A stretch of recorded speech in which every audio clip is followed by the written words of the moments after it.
အားလုံးပဲမင်္ဂလာပါဗျာ Resport ကနေပြန်လဲကြိုဆိုလိုက်ပါတယ်လီဗာပူးတင်းရဲ့နီးပြချုပ်အာရီစလော့ဟာတိုက်စစ်မှုတဲ့အလက်ဇန်ဒါအီဆက်ကိုချန်ပီယံလိပွဲစဉ်ကြီးဖြစ်တဲ့အက်တလက်တီကိုမက်ဒရစ်နဲ့တွေ့ဆုံပွဲအမီအကောင်းဆုံးကြားခံမှုရစေရန်ဘန်လီနဲ့ပွဲတွေအနာပေးခဲ့ကြောင်းပြောကြားခဲ့ပါတယ်နယူကာဆယ်ကနေစံချိန်တင်ပြောင်းရွှေ့ခြင်းနဲ့ရောက်လာပြီးနောက်ဘန်လီနဲ့ပွဲစဉ်ဟာအီဆက်အတွက်ပထမဆုံးပွဲစဉ်ဖြစ်ပါတယ်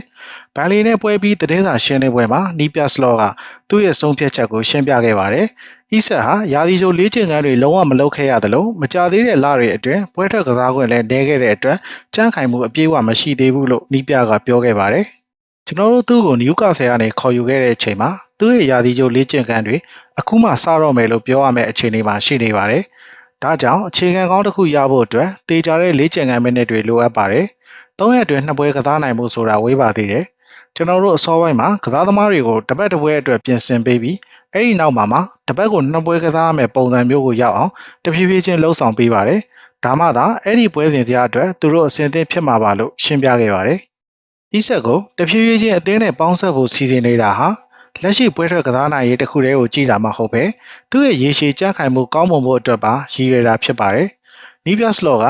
ဤဆက်ရဲ့စီစဉ်လက်ရွေးစဉ်အသင်းကသူ့ကိုကိုဆိုဗိုနဲ့ပွဲမှာမိနစ်20လောက်ပဲကစားခွင့်ပေးခဲ့ပြီးကျန်တာကိုလေ့ကျင့်ခန်းတွေသာအဓိကလုပ်ခိုင်းခဲ့တဲ့အပေါ်ချီးကျူးခဲ့ပါတယ်။ဆွီဒင်ကကောင်းကောင်းကင်တွယ်ခဲ့ပါတယ်။အပြေးဝကစားခိုင်းတာထက်လေ့ကျင့်ခွင့်ပေးခဲ့တာကိုပါကျွန်တော်တို့လည်းဒီလိုပဲလှုပ်ဆောင်ခဲ့ပါတယ်။ဒါကြောင့်သူဟာဗုဒ္ဓဟူးနေ့ဒါမှမဟုတ်စနေနေ့မှာအနည်းဆုံး45မိနစ်ဒါမှမဟုတ်နည်းနည်းပိုပြီးကစားနိုင်ပါလိမ့်မယ်။ဒါပေမဲ့ဗုဒ္ဓဟူးနေ့မှာ45မိနစ်ကစားခဲ့ရဆိုရင်စနေနေ့မှာ45မိနစ်ဒါမှမဟုတ်ပိုကစားနိုင်မယ်လို့မမျှော်လင့်ပါနဲ့။ကျွန်တော်တို့ရဲ့အမြင်အရသူ့ခန္ဓာကိုယ်ကအဲ့ဒီအတွက်အဆင်သင့်မဖြစ်သေးပါဘူးလို့စလော့ကအသေးစိတ်ရှင်းပြခဲ့ပါတယ်။စလော့ကလီဗာပူးရဲ့လာမယ့်ပွဲစဉ်စရာတွေကလည်းအတော်လေးကျက်သိမ်းနေတဲ့အတွက်အီဆက်ရဲ့ကြမ်းခိုင်မှုအပြည့်အဝပြန်လည်ရရှိရေးကိုအနောက်ရှက်ဖြစ်စေနိုင်ကြောင်းလည်းထပ်လောင်းပြောခဲ့ပါတယ်။လီဗာပူးကအန်ဖီမှာအက်တလက်တီကိုလက်ခံတွေ့ဆုံပြီးနောက်စနေနေ့အစောပိုင်းမှာအဲဗာတန်ကိုအင်ရှင်ဖြစ်လက်ခံကစားရမှာဖြစ်ပါတယ်။လီဗာပူးနီးပြချုပ်ဟာဘရန်ဖို့အသင်းကနေနယူကာဆယ်ကိုပြောင်းရွှေ့ခဲ့တဲ့ယူအန်ဝက်ဆာရဲ့ဒဏ်ရာပြဿနာကိုဥပမာပေးခဲ့ပြီးအီဆက်ကိုအလော်တကြီးထည့်သွင်းကစားပါကဖြစ်လာနိုင်တဲ့အန်ဒီတွေကိုရှင်းပြခဲ့ပါတယ်။ဝက်ဆာဟာနိုင်ငံတကာပွဲစဉ်တွေအတွင်းကွန်ဂိုအသင်းအတွက်နှစ်ပွဲကစားခဲ့ပြီးနောက်ဒဏ်ရာရရှိခဲ့ကြောင်းနယူကာဆယ်နီးပြအယ်လီဟောင်းကတောက်ကြနေမှာအတည်ပြုခဲ့ပါတယ်။ဝက်ဆာကမိနစ်90ကစားရတဲ့ပွဲနှစ်ပွဲကစားပြီးဒဏ်ရာရသွားတယ်။အသင်းနဲ့လေ့ကျင့်ခန်းတွေအတော်ကြာလွဲချော်ခဲ့တဲ့ကစားသမားတစ်ယောက်အတွက်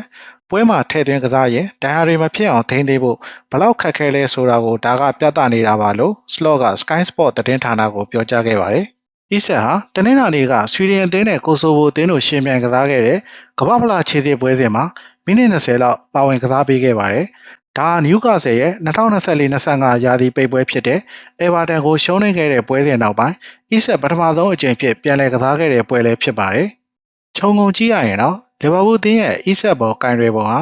လက်ငင်းပွဲရလက်ထက်ကစားသမားရဲ့ရေရှည်ကြမ်းခိုင်မှုနဲ့ကျန်းမာရေးကိုအလေးပေးထားတာကိုတွေ့ရပါတယ်။ဒါအာနီစလော့ရဲ့ professional ဆန်ဆန်စီမံခန့်ခွဲမှုပုံစံကိုလည်းမိမောင်းထိုးပြနေတာပဲဖြစ်ပါတယ်။ပြိုင်ပွဲဆုံးကစားဖို့ရှိနေတဲ့လီဗာပူးလိုအသင်းကြီးအတွက်တော့အသင်းရဲ့ကစားသမားတွေဒဏ်ရာကင်းနေဖို့ကအရန်အရေးကြီးပါတယ်။အသင်းရဲ့ပရိသတ်တွေကတော့စံချိန်တင်ပြောင်းရွှေ့ခြင်းနဲ့ရောက်ရှိလာခဲ့တဲ့အသင်းရဲ့တိုက်စစ်မှုတစ်ခြေစွမ်းကိုကြီးစုဖို့အတွက်မစောင့်နိုင်အောင်ဖြစ်နေကြမှာအသေးကြပါပဲ။နီးပြပြောခဲ့တဲ့ပုံအရဆိုရင်လည်းအီဆက်တယောက်လာမယ့်ချန်ပီယံလိပွဲစဉ်မှာပါဝင်ဖို့များနေပါတယ်။လီဗာပူးအသင်းအားပေးသူညီကိုတွေအနေနဲ့အီဆက်တယောက်လာမယ့်ပွဲစဉ်မှာအသင်းနဲ့အဝင်ခွင့်ကြကစားပြီးခြေစွမ်းပြနိုင်မယ်ထင်ပါသလား။ဝင်အောင်ဆွေးနွေးပေးခဲ့ကြပါအောင်ဗျာ။ကြည့်ရှုအားပေးကြတဲ့တယောက်ချင်းစီတိုင်းကိုကျေးဇူးထူးတင်ရှိပါတယ်ဗျာ။